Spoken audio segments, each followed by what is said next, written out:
Booyah. Teen Titans,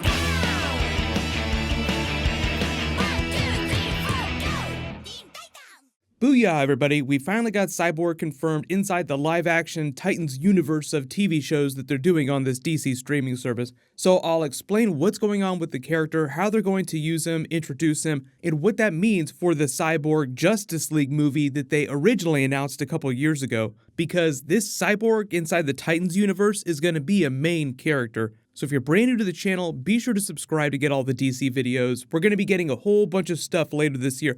We also found out what they're doing with the Young Justice episodes. I'll explain that at the end of the video too. So first big thing, the actor that they cast to play Cyborg inside this live-action universe is Jovian Wade. You may remember him from Doctor Who or the last Purge movie. I mostly remember him from Doctor Who a couple years ago. They're calling him a main character, but he's going to debut on the Doom Patrol TV show first. That's a spin-off from Titans, so we'll get 13 episodes of Titans. The Doom Patrol will debut during episode 5 through Beast Boy's character, because remember, when he was Changeling, he was a member of Doom Patrol initially before he joined Teen Titans. Then after that story, they'll go off to their spin-off TV show, but that's not going to debut till like next spring, maybe early summer. There'll be 13 episodes of that, but they haven't started shooting the spin-off Doom Patrol TV series yet. That's why they just announced this Cyborg casting, because he's going to debut on that TV show. He's the one that shows up and gives them their mission. There's this big problem they have to solve. The villain is supposed to be Mr. Nobody because they're adapting Grant Morrison's Doom Patrol run for their series arc. So it'll be based on his characters and the stories that he told. So if you're a big Grant Morrison fan or you're a big Grant Morrison Doom Patrol fan, they're going to be doing all that stuff.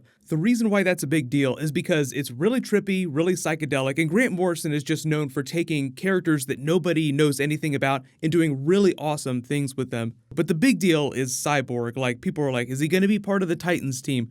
Doom Patrol is like when they spun Flash out of Arrow. Like, you debut Barry Allen on Arrow, then he goes off to his own TV show called The Flash.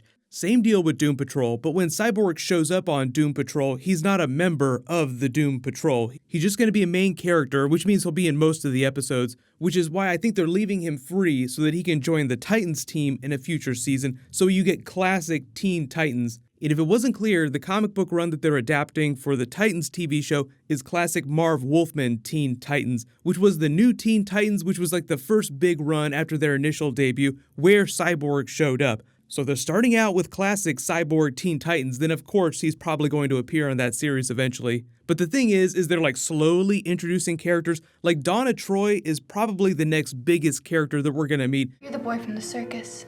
you got no place to hide. And I'm feeling like a villain, got a hunger inside. Nowhere to hide from all of this. Please. Can you help me? She wasn't in that original trailer, but that's just because they can't throw too much at the screen too quickly. Like, you can't introduce every single member in that first episode, so they're gonna slowly ramp up, which is also why there wasn't a lot of Beast Boy in that trailer, mostly Robin dropping F-bombs. The funny thing about that too, Jeff Johns was talking all about the tone of the series. He did a big Comic-Con panel where he announced what's going on with all these big DC streaming shows, mostly talking about Titans, Doom Patrol, the Stargirl Justice Society TV show that he's developing right now. That's right, we're actually going to get Justice Society inside this DC streaming service universe. We're the Justice Society of America. And you're coming with us. So just remember that these TV shows are setting up a separate continuity from what's going on inside the Arrowverse on the CW, and I largely think that's due to tone. Like, it has to be a little bit more twee on the CW, and even though the same people that make Flash and Arrow are making Titans, they said that because the tone was so different, like, this is why they chose the DC streaming service to do it there. So just so they could tell more hardcore stories that they wouldn't be able to do on the CW network. There are really weird rules about what you can actually show on TV during prime time on those networks. So the beauty of streaming services like Netflix, Hulu, or this new DC one is that there aren't any regulations about that. They can do whatever they want to.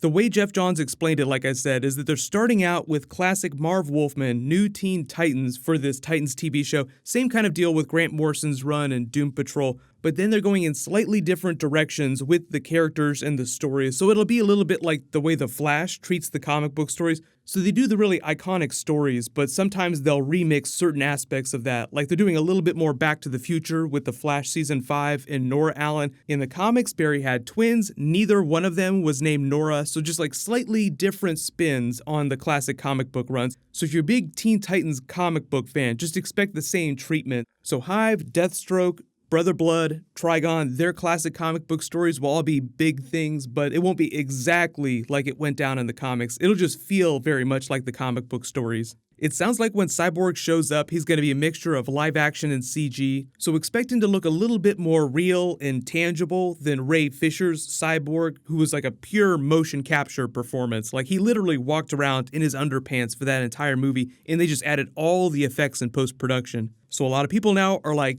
because they're using this character on the TV show so much, he's a main character inside the Titans universe. Does that mean that they've canceled the Cyborg movie? Because usually they don't let them do the movie characters if they have a big movie coming up. There were rumors that Ray Fisher was making some offhanded remarks about them maybe not doing the Cyborg movie, but DC has not said anything about it since all the Justice League stuff went down a while ago and they reshuffled all the people behind the scenes and then announced their new film schedule. So like we learned all about the Flash movie that's going to be shooting early next year. We learned about Wonder Woman 2, which is in the middle of shooting right now. We even just heard about a Supergirl movie that they're making. We learned all about the new Batman movie, but nowhere has anybody said anything about Cyborg. So what's probably going to happen is he'll continue to be a character inside the DC movie universe, but he'll just show up in other people's movies. As of right now, I don't think that they plan to make that Cyborg movie, so that could change down the road, but I think that's why it's okay for them to use him on the TV shows, so we get some classic Teen Titans.